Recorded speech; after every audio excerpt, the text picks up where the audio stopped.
Hi, I'm Seamless, and this is a video made in partnership with Razer that's all about using the Blade Stealth with my various synth gear and the sampler and all that kind of stuff. I also have the Blade Pro here, but that's just there to be used as a sort of a spectrum analyzer and a level analyzer that I'm using the pretty limiter up there just to open with. But this is all about the Stealth and the setup that's going on over here. This is an entirely self-contained, separate setup, and the only reason why those stuff's even there is just so I could hear it and look at the analysis. But it's hooked up to a compressor, the Art SCL2, this mixer, a Mackie Pro FX16, and the drums are coming out of the sampler here, which is Pioneer DJ Torias. But let's look at what's going on with the mixer first.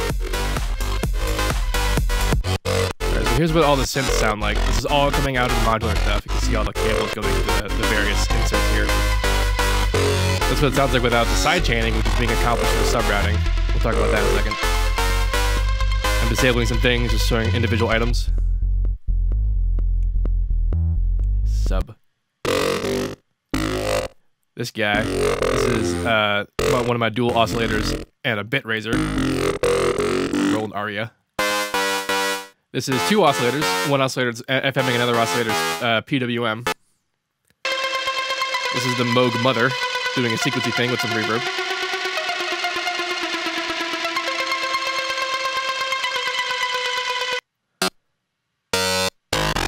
This is my DPO and some reverb modulation. And here's what the drums sound like by themselves. All these samples came from inside the Torias, and also all the processing is done essentially live. Put that sidechain back on. So the white cables are the center return for the sidechain. Coming out of sub 3, everything's coming into sub 3, and then coming out of the sidechain, coming back into just a regular insert, and then it's going on into sub 1. So there's everything else being subchained. And then all the synths together and the drums are going into sub 1, which is going into the master compressor, which is coming into 15 and 16, which is getting flipped because that's saturation. And then this coming out into just the left-right. So here's the compressor. On the left side, it's the drums. That's just the drums coming in, and on the right side, it's the compressor. You might have noticed this is in mono, and it's because I don't have enough stuff to do responsible stereo. It means I can use that as an actual 2-channel compressor. This is the heart and soul, essentially, of the modular stuff. This is the Expert Sleeper's FH1 plus an expansion. You can kind of see what's being triggered on here, and this is what's coming out of that USB cable is going through some convoluted mess to go to the laptop. And among the things being triggered is this mixer in here, which is just a collection of VCAs.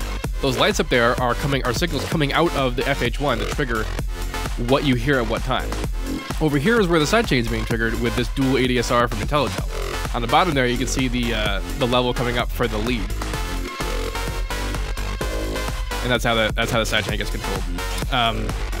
It's coming in negative, which means that the mixer is turned up and then it's coming down that amount. On the other hand, on the bottom one, that's just the level straight up of that lead. So this is the bit Razer.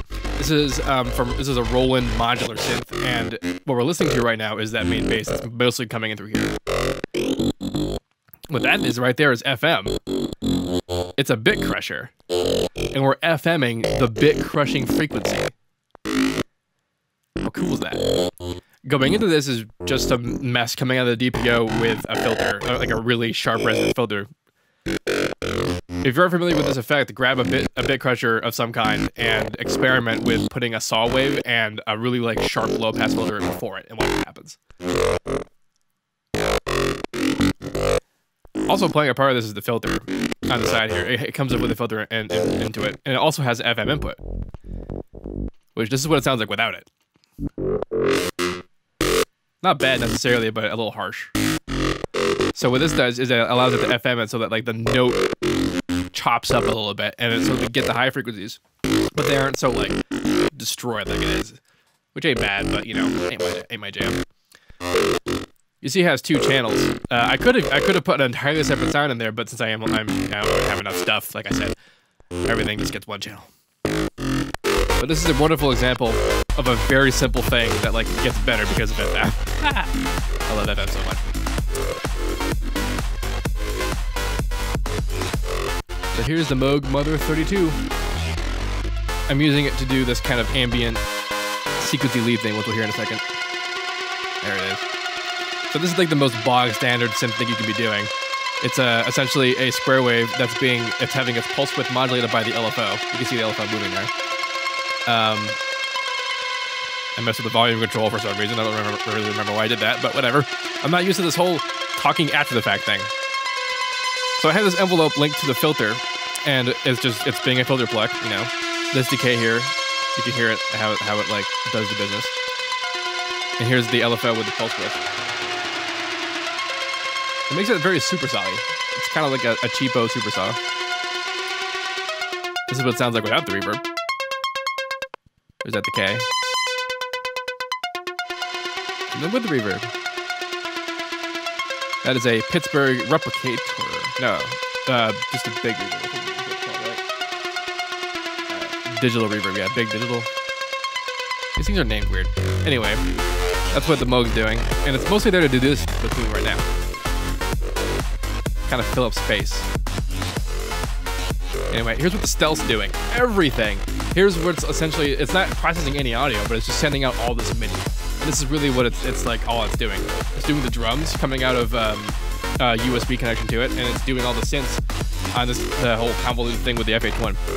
So here's how you do MPC-esque things with pad stuff.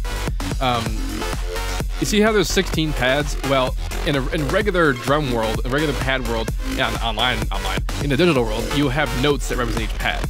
But in this world, the sampler world, each pad is a channel. It's an entirely separate MIDI channel. Here's the drums that they are by themselves. And here's what basically a processing I did to just about everything, because I crushed it so hard with the compressor. I crushed the kick down with this amp envelope.